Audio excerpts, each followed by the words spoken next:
I'm very disappointed that Tommy Dreamer even laces up the boots still.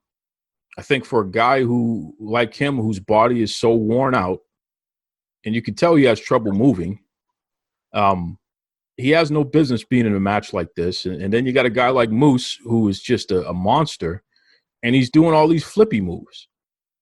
I mean, I think back to Brock Lesnar doing that shooting star press at WrestleMania and eating the canvas. He literally landed on his face. Remember that match he had with Kurt Angle? Brock Lesnar has no business doing shooting star presses.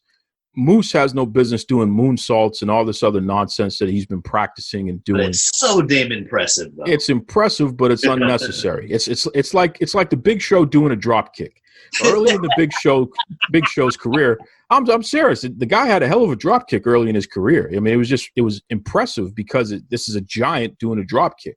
Until you realize this is a giant doing a drop kick. I love it. So, I love the analogy. When I see a guy like Moose do a moonsault, I just got to turn the channel because it's like, all right, what are you doing?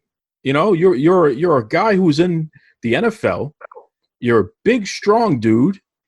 You look like somebody who can hurt somebody. Put that man in a bear hug. Put that man, work a damn hold. You know what I mean? Pick him apart piece by piece, work a hold. And I'm going to tell you something. And I hope you're listening, Moose, because I never liked you, to be honest with you. But I'm going to tell you something there, Wallbuff.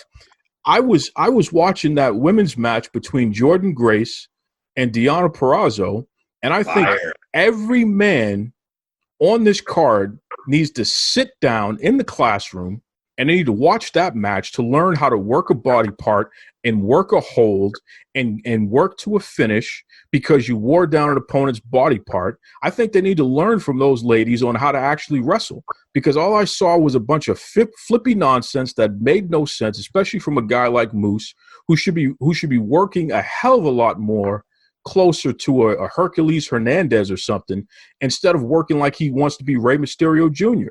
Just embarrassing. Brother.